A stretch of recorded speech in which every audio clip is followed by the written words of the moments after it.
Bonjour à toutes et tous. Mon nom est Mathieu Kahl de Wahoo Effect. Merci à Antoine Meffre, Ecotexeram et toute son équipe. On a bien travaillé pour préparer cet événement. Merci aussi à Nicolas Ducrot pour Tegulis. Merci à l'ADEME, l'Agence nationale de la transition écologique. Merci à toutes et tous d'être présents et attentifs. Écoutez bien ceci. On estime que 36% de l'énergie consommée dans l'industrie est perdue, celle qui est appelée chaleur fatale. C'est l'équivalent de 200 milliards d'euros d'énergie perdue dans le monde.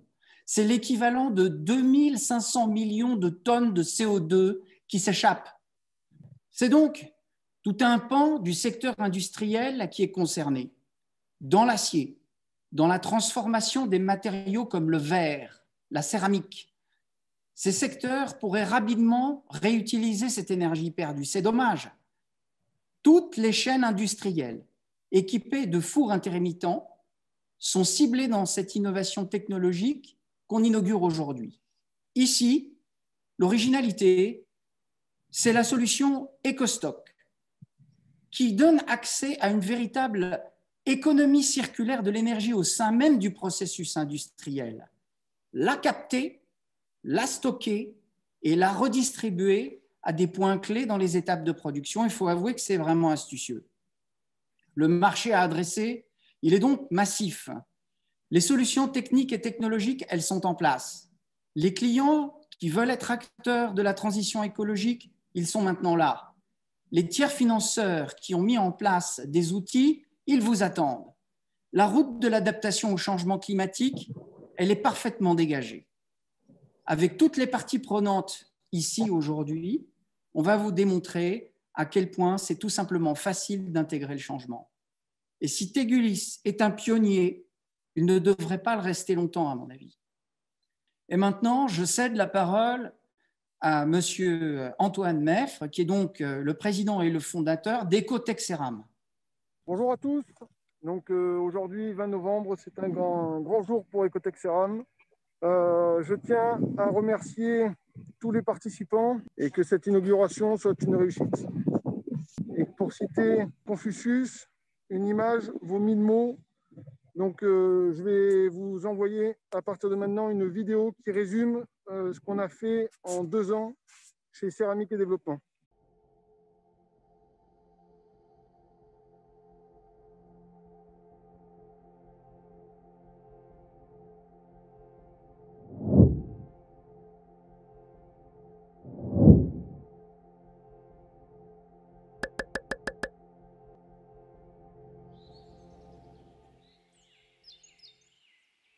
Ma famille est céramiste depuis 1926. Je suis la 4e génération. Il y a 3 problèmes qui se tournaient à moi. Le premier problème restait, en fin de compte, le constat de la perte d'énergie. 70% de l'énergie de mon poste cuisson et séchage s'en vont pour chauffer les petits oiseaux. Le deuxième problème, ça reste ma perte de temps. Mon séchage reste trop long. J'avais une réelle problématique à ce niveau-là. Le dernier, ça reste le nerf de la guerre, c'est le financement. Aujourd'hui, trouver la capacité au financement d'un tel projet, comment faire? Donc, j'ai rencontré la CCI qui m'ont fait amener l'entreprise Ecotexeram qui, eux, avaient la réponse à toutes ces questions. De construire cette machine qui puisse répondre justement aux problèmes techniques, le gain sur temps de séchage, et après, trouver la capacité à un tiers financeur, l'externaliser complètement et rendre le projet viable de telle façon qu'il ne nous coûte rien. Et nous avons fait l'acquisition de 2 EcoStock qui permettent la récupération totale de la chaleur fatale du four de cuisson de Céramique et Développement. Comment on valorise la chaleur sur le site de Céramique et Développement? Il y a un four intermittent qui chauffe les produits à plus de 1000 degrés. Par la cheminée sort la chaleur. Donc nous, on a fait un piquage sur cette cheminée d'un côté, donc on a branché un tuyau. De l'autre côté de l'installation, on a mis des ventilateurs et entre les deux, on a mis nos éco-stocks. Donc dès que le four s'allume et que la température est adéquate dans la cheminée, le ventilateur se déclenche, aspire ces fumées au travers des tuyaux. La fumée ensuite arrive dans l'éco-stock. Au contact des céramiques, la chaleur des fumées est cédée aux céramiques et donc les céramiques stockent cette chaleur à jusqu'à 600 degrés. Ensuite, lorsque le process nécessite de la chaleur, eh bien, on allume l'autre ventilo qui lui va pousser de l'air ambiant au travers de l'éco-stock. Et là, de la même manière que précédemment, au contact des céramiques qui ont été préalablement chauffées, l'air de dehors va se réchauffer jusqu'à 600 degrés et ensuite va être dispatché dans l'usine là où on en a besoin, en l'occurrence sur le séchoir de céramique et développement. Pour faire simple, l'éco-stock, c'est une petite appendice qui est racolée en fin de compte au bâtiment de l'usine. Il y a une autonomie quasiment totale et génère l'économie de façon totalement transparente. Et la chose la plus importante, c'est que l'économie réalisée finance le crédit bail qui a été mis en place. Donc en quelque sorte, le risque, il est quasiment nul.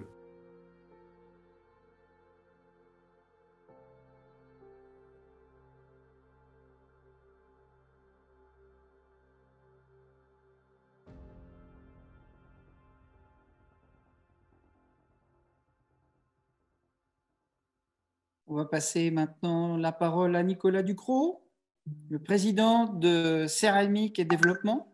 Bonjour à tous, Nicolas Ducrot, Céramique et Développement, Tegulis.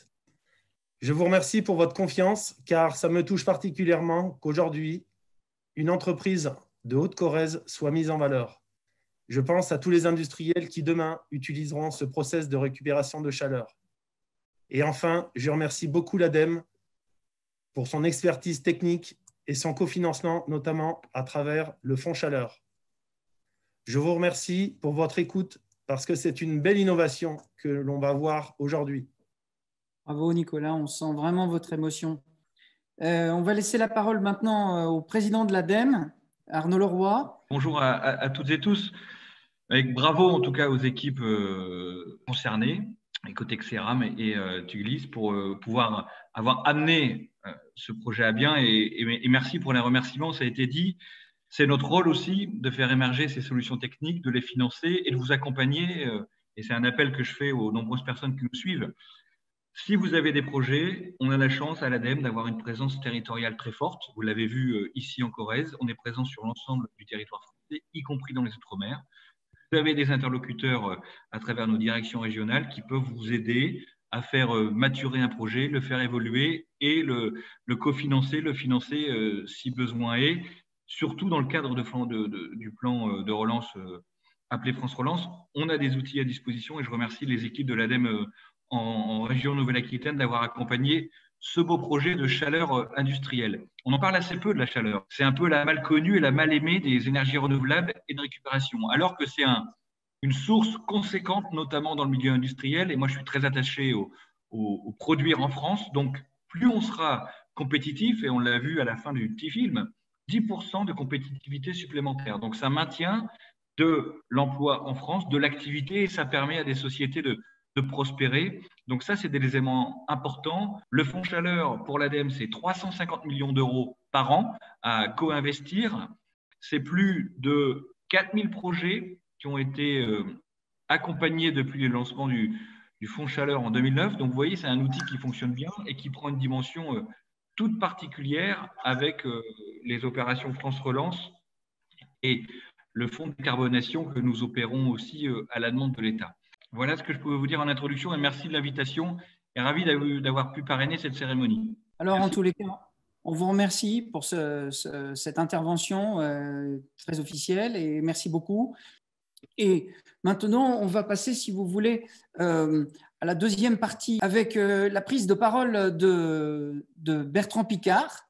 Bonjour à tous et à toutes.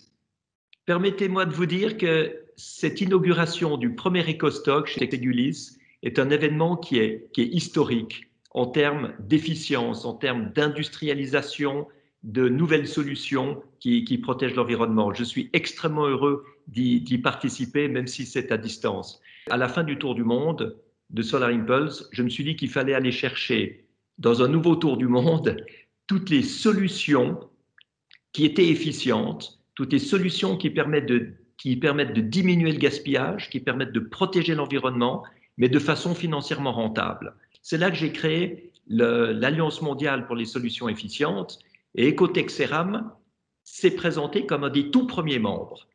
Et au sein de cette Alliance mondiale, nous avons sélectionné les meilleures solutions.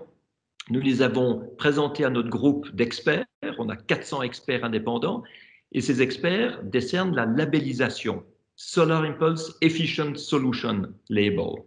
Et cette labellisation est donnée à toutes les solutions technologiques qui sont crédibles déjà aujourd'hui, qui peuvent aujourd'hui être commercialisées ou sont déjà commercialisées, qui protègent l'environnement et qui sont rentables. Eh bien, on a aujourd'hui, dans notre but d'en obtenir 1000 de ces solutions, on en a 805.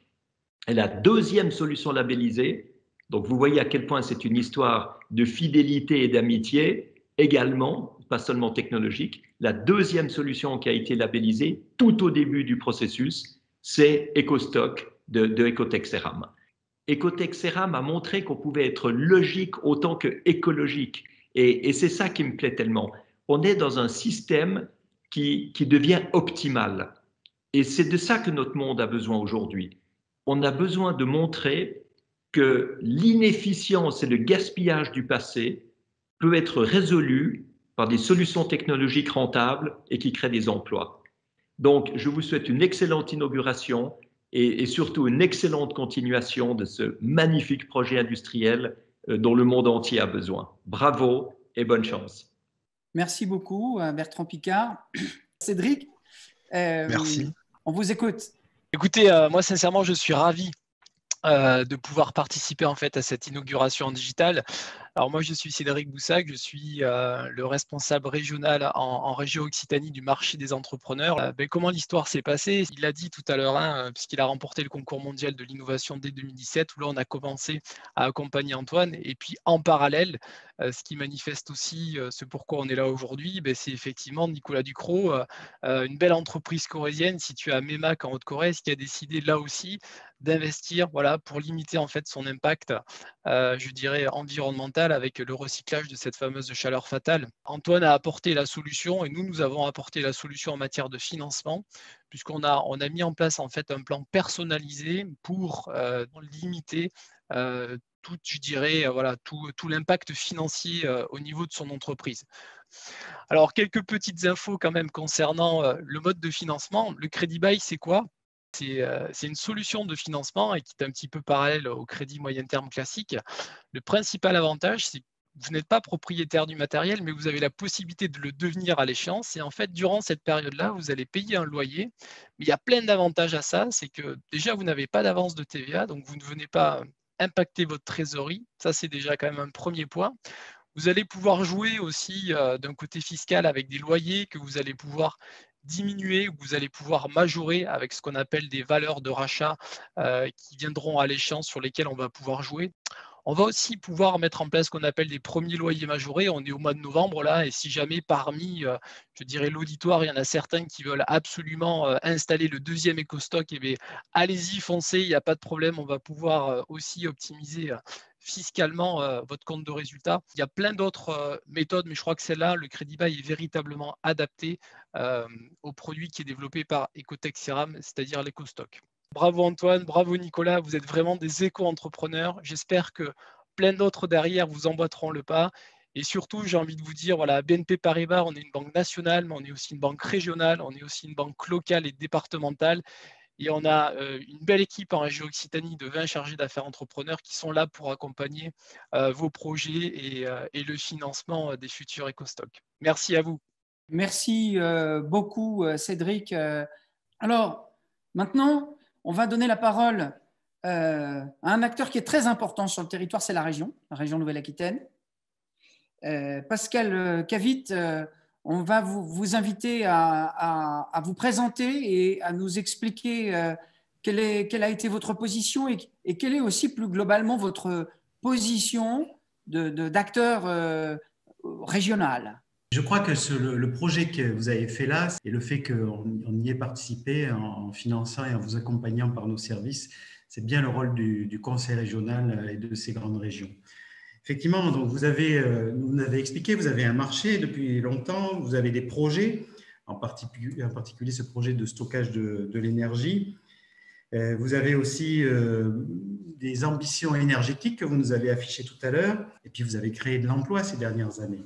Aujourd'hui, je crois que vous êtes à une douzaine d'emplois, et avec les projets, le triplement de la production, il y a des chances que vous puissiez en créer d'autres.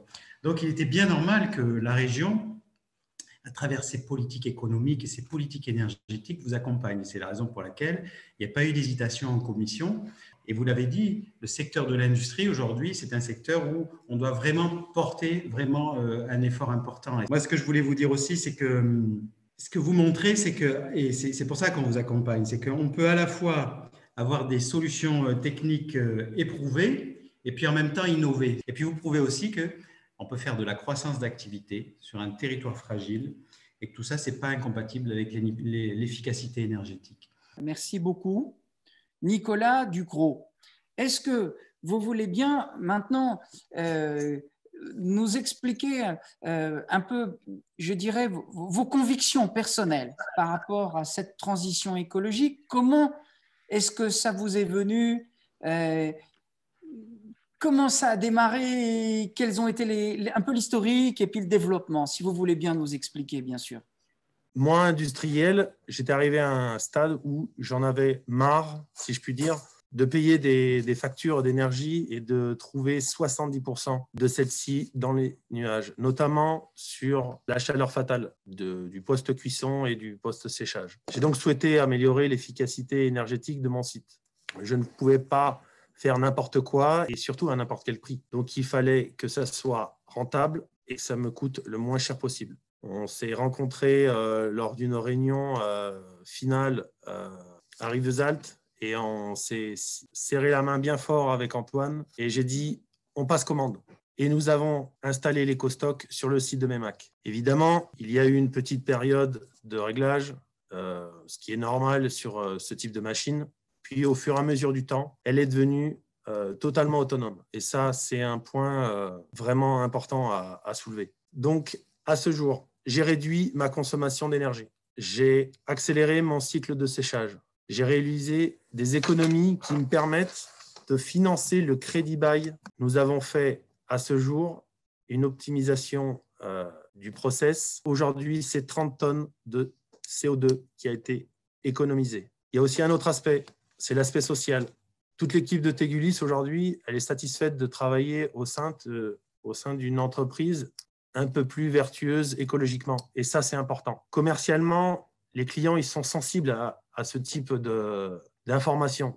Il est fabricant, mais aussi il est éco-responsable, même si c'est une petite structure. Ensuite, les relations avec Ecotech-Ceram, elles ont vraiment été bonnes.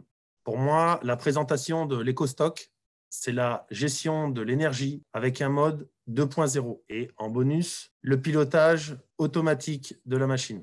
Merci beaucoup, Nicolas. C'est toujours plein d'émotions ce que vous expliquez. On va passer maintenant la parole à un acteur qui est important, qui est la Banque publique d'investissement, la BPI. Et on va donc maintenant laisser la parole. Alors, j'espère ne pas écorcher votre nom, Benoît. C'est Benoît Calatayud. On vous laisse la parole. Merci beaucoup. Alors, nous, à BPI France, on accompagne Ecotech-Ceram depuis quelques années maintenant, depuis 2013 exactement, dans le cadre du concours mondial d'innovation. Donc, nous, on croit très fortement à ce projet, puisque, comme je l'ai dit, on l'accompagne depuis longtemps. Donc, le secteur visé par Ecotech-Ceram est particulièrement important pour la transition énergétique. Et à BPI France, on compte y jouer un rôle de plus en plus important, c'est celui de la décarbonation du secteur de l'industrie. BPI France accompagne le développement de projets dans la transition énergétique. On accompagne notamment avec du financement en dette le développement de projets d'énergie renouvelable, mais aussi on accompagne beaucoup l'émergence de projets, notamment de projets innovants dans le domaine de la transition énergétique au sens large. Comment on fait ça à BPI France? Avec notamment nos implantations régionales qui nous permettent d'être au plus près des besoins des entreprises et des réalités du territoire. Donc, la porte d'entrée vraiment pour les entreprises et les entrepreneurs, ce sont les directions régionales et nos 48 implantations régionales. Donc, n'hésitez pas à venir nous voir sur ces sujets-là, au sens large de la transition, à toute votre taille, c'est-à-dire de la petite entreprise, en passant par la moyenne, puis la grande. Merci beaucoup et bravo encore. Merci Benoît, c'est des bons encouragements. En tous les cas, on ne peut rien faire sans la BPI, donc c'est très important de vous avoir à nos côtés. Et je voulais, avant de passer la parole à Antoine Meff, peut-être avoir le témoignage de Jérôme Dancoine. Bravo tout d'abord à l'équipe de Tegulis et d'Ecoceram, bien évidemment. Cette opération, moi j'aimerais insister sur le fait que cette opération est duplicable aujourd'hui. Et qu'il existe dorénavant, alors c'est tout à fait récent, c'est pour ça que je porte ça à votre connaissance, il existe dorénavant des aides spécifiques qui ont été mises en œuvre dans le cadre du plan de relance et sur la décarbonation, et notamment des aides qui ne sont pas gérées pour le coup par l'ADEME, mais par l'ASP, donc pour des projets qui sont inférieurs à 3 millions d'euros. Donc ce type d'investissement est parfaitement éligible à ce dispositif tout à fait nouveau. Donc moi j'encourage l'ensemble des industriels qui sont intéressés à regarder de plus près tout ça avec l'ASP. Tegulis est pionnier, donc vraiment bravo. Les conditions aujourd'hui de la réplicabilité de cette opération sont là. Donc voilà, il faut y aller. La chaleur fatale est vraiment une priorité pour l'ADEME. Nous aussi, on sera à vos côtés. Il n'y a pas de souci sur ce point-là. Donc, on est à votre disposition. Parfait, merci Jérôme. Alors, pour terminer la session, Antoine, Meffre, est-ce que vous voulez bien nous expliquer un petit peu d'abord qui vous êtes, d'où vous venez, pourquoi vous êtes entrepreneur dans l'environnement, votre énergie, votre envie, d'où ça vient et comment vous en êtes arrivé à construire cette solution Ecotech Ceram? En 2009, quand je suis atterri dans le bureau du professeur Pi et qui m'a posé sur la table 2 cailloux en me disant, ben voilà, ça tu vois, c'est ce qu'on obtient quand on détruit l'amiante par toxplasma, donc en gros quand on fond l'amiante à 1500 degrés et qu'on refroidit cette lave, on obtient ces cailloux. Et en gros, ces cailloux ils ont des très bonnes propriétés thermiques, mais en l'état, on ne peut pas trop les utiliser, quoi. Donc, j'aimerais bien que tu fasses un stage de fin d'études d'école d'ingénieur et que tu me dises s'il y a un vrai potentiel pour le stockage thermique, les centrales solaires. Et si oui, ben là, on fera une thèse pour savoir comment les refroidir correctement de manière à ce que ça fasse des bons matériaux. Je suis reparti avec mon stage et mes cailloux. J'ai fait les premières mesures. Le potentiel était excellent et du coup, on a démarré une thèse. Et là, on avait démontré qu'on savait refroidir cette lave de manière adéquate pour obtenir des céramiques à très haute performance. Et on s'est dit, il faut industrialiser tout ça, il faut inonder le marché de ces céramiques. Donc, j'ai voulu me faire embaucher dans une entreprise qui était en délicatesse. Et donc, du coup, je me suis dit, je vais lancer une entreprise. Voilà. On est tombé sur monsieur Gilles Flamand, donc le directeur du CNRS Promesse de l'époque, m'a envoyé un mail en me disant, tiens, regarde, il y a le concours mondial de l'innovation, tu pourrais candidater, sait-on jamais. Donc, ni une ni deux, on a candidaté, on a été accepté. Et donc, du coup, il fallait lancer l'entreprise. Et là, les ennuis commencent. Mais au final, on a réussi. Grâce à la BPI, on a eu les moyens de démarrer. Puis, de fil en aiguille, on a fait le prototype. Et puis après, on a été lauréat de la phase 2.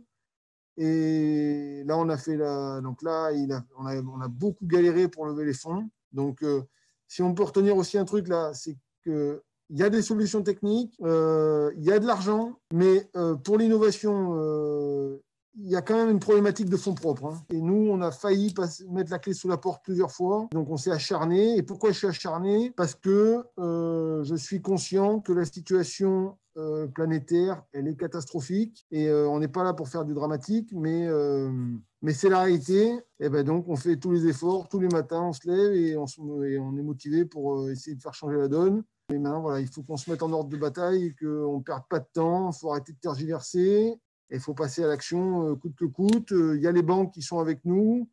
Il n'y a plus rien en fait qui peut nous ralentir. Donc, il faut juste faire confiance. Contactez-nous et nous, on se débrouille pour mettre toutes les pièces du puzzle en ordre et faire en sorte que ça avance. Et franchement, j'invite tous les industriels qui sont dans la situation de Nicolas Ducrot avec Tegulis de saisir l'opportunité parce que c'est vraiment ultra facile de le faire aujourd'hui.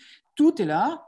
Écoutez, merci beaucoup en tous les cas à tous de vos interventions jusqu'à présent, puisque nous allons maintenant passer sur la dernière, je dirais, section de notre webinaire qui concerne les questions et les réponses.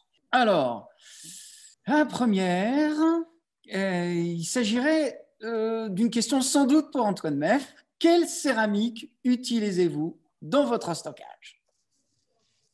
Alors, question courte, réponse courte. On va essayer de s'y tenir pour faire les 23 questions en moins de 40 minutes. Donc, pour l'instant, on utilise des céramiques réfractaires de type alumino-silicate de calcium, de la même famille que celle qu'on a développée dans le cadre de la thèse. Mais ce ne sont pas, dans l'éco-stock actuel, ce ne sont pas des céramiques issues du recyclage de déchets, parce que c'est très compliqué en France de sortir des produits du statut de déchets, d'une part. Et deuxièmement, il y a des problématiques d'échelle. Donc, on ne peut pas être rentable ou compétitif par rapport aux matériaux conventionnels si on ne produit que quelques tonnes. Une question pour Nicolas. Monsieur le directeur de Tegulis, quelle a été l'intensité de l'aide publique pour la réalisation de cet investissement? Merci. 55%. 55%, vous dites. Hein. Ouais, 55%. En cumul, ADEME plus région. Voilà. Parfait. Question de Anne-Sophie Chamois. Pour vous encore, Antoine. Quelle est la température maximale des fumées que l'éco-stock peut assimiler? Y a-t-il également des contraintes concernant la pureté de ces fumées? L'éco-stock peut valoriser, je dis bien valoriser, des gisements sans limite de température. C'est-à-dire que si on a un gisement à 1500 degrés ou 2000 degrés, on pourra toujours le valoriser. Pourquoi? Parce qu'on va le mélanger avec de l'air ambiant de manière à diminuer sa température et pouvoir ensuite le stocker dans des éco-stocks qui ne vont pas coûter trop cher, premièrement. Après, sur la partie inférieure, évidemment, quand la température est en dessous de 100 degrés, on ne va pas s'amuser à faire autrement qu'à stocker cette chaleur dans de l'eau. Ensuite, sur la nature des fumées, 20% des gisements de chaleur fatale sont des fumées propres. Donc, quand on dit propre, c'est du gaz naturel qui sort par la cheminée. Et après, il y a 80% des fumées qui sont, qu'on va dire, complexes. Et ça, c'est des fumées qui sont compliquées parce qu'elles peuvent être encrassantes, elles peuvent être corrosives. Et donc, on va adapter au fur et à mesure du temps notre éco-stock. Mais pour avoir un développement rapide et efficace, pour l'instant, on se focalise sur les fumées propres et haute température que l'on rencontre dans le monde de la céramique et de la métallurgie principalement. C'est clair. Quelle surface est nécessaire au sol, l'emprise au sol? Est-ce qu'il y a des contraintes acoustiques? Alors, réponse de Nicolas, surface au sol, 20 mètres par 5 mètres, contrainte acoustique, je crois qu'on avait fait l'essai à 25 mètres de l'éco-stock à pleine charge, on est en dessous de 60 décibels. Yves Sangerlin pose la question suivante. Combien de projets industriels en cours y en a-t-il en Hauts-de-France? Alors, on a 5 contrats d'infrastructure en cours de négociation à l'heure actuelle. Et on a, je crois, aux dernières nouvelles, 5 études de faisabilité technico-économique préalables aux investissements en cours de réalisation. C'est donc l'aboutissement de ces études, c'est l'infrastructure. Et en Hauts-de-France, on a, je pense, à vue de nez, trois installations industrielles en cours de négo et je pense deux études. En gros, c'est un tiers ou la moitié de notre chiffre d'affaires qu'on fera dans les Hauts-de-France. Très bien, merci beaucoup. Stéphane Ney pose la question suivante pour Antoine Meffre. Jusqu'à combien d'unités peuvent être combinées entre elles et donc quelle capacité de stockage potentielle maximum peut-elle être exploitée? En gros, on peut en mettre autant qu'on veut, mais la question derrière, c'est jusqu'à quand c'est rentable de mettre des éco-stocks en parallèle. Et d'après nos estimations technico-économiques, on peut mettre environ 30 éco-stocks en parallèle. Et à partir de 30, il semblerait que ce soit plus rentable de faire des grandes cuves qui ont la capacité de 30 éco-stocks et de recommencer l'opération de mettre plusieurs de ces grandes cuves en parallèle. Mrakik pose la question suivante. Est-il envisageable de rendre l'éco-stock mobile pour transporter de la chaleur à un point A à un point B distant sur le même site? Bonjour Jean-Christophe. Donc oui, nous y sommes presque et on va y arriver. On a beaucoup travaillé sur le sujet parce que ArcelorMittal notamment avait une forte traction commerciale sur le sujet. Ils ont une torchère qui gaspille 300 gigawattheures par an. Et pour valoriser cette chaleur, il y a un énorme besoin à quelques kilomètres, mais on ne peut pas tirer de pipe dans un site industriel de ce type. Donc, on a toute une solution qui est prête sur le papier. Notre éco-stock qu'on a fait dans le CMI2 a déjà fait 500 km, mais maintenant, il reste à finaliser la connexion et à tester ça à l'échelle 1 pour valider les business cases et pouvoir convaincre les banquiers d'y aller. Et donc, là, il y a une véritable Eldorado, véritable rupture technologique avec cette mobilité de la chaleur pour compléter les réseaux de chaleur. Donc, c'est ce qu'on va faire justement dans le cadre du CMI3 cette fois-ci. On va faire une plateforme multi-énergie dans laquelle on va enfin valider les aspects de mobilité. Lucas, et semble-t-il, ça sera la dernière question pour Ecotech Ceram.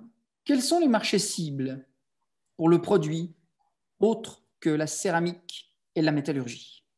Donc, il y a le verre qui va arriver, l'industrie lourde au sens large, en fait, pour faire simple. Et après, c'est les relais de croissance dont je vous ai parlé tout à l'heure, le power to heat, le heat to power, le power to heat to power, l'hydrogène et le dessalement d'eau de mer. Je pense que ça va arriver plus vite que prévu, mais il va y avoir il y a déjà des énormes problématiques d'eau potable. Donc, bientôt, on va pouvoir produire de l'eau potable à partir de chaleur fatale ou renouvelable. Félicitations, je crois que c'est le mot de conclusion. L'histoire d'Ecotech Ceram est démarrée au CNRS à l'université. On a énormément travaillé et je vous ai fait part tout à l'heure de la problématique des fonds propres. C'est très compliqué d'avoir des fonds propres dans le monde industriel et d'innovation parce que ce n'est pas sexy, parce que ce n'est pas digital, parce que c'est risqué, etc., etc. Mais il existe quand même des solutions. Donc, je voulais dire un mot du réseau Entreprendre, de Créalia, mais aussi un mot de Initiative France, Initiative Pays Catalan, qui m'ont fait confiance, qui m'ont prêté à eux tous l'équivalent de 120 000 euros. Donc, c'est des prêts à taux zéro. Donc, c'est ça qui est important. Il existe des solutions pour lancer des business, lancer des innovations. Donc, encore merci à tous ces organismes de soutien. Merci également à tous les partenaires industriels. Donc, il y a ArcelorMittal, mais il y a aussi eu Europlasma, Enersion, il y a même eu ADF, il y a eu tout un tas de partenaires industriels, et j'en passe et j'en oublie beaucoup. Il y a aussi un énorme travail de toute l'équipe. Un grand merci aussi à la famille Bourrière qui a énormément participé à la réalisation de cet éco-stock, et aussi aux 240 citoyens, parce que sans eux, on n'aurait pas décollé, quoi.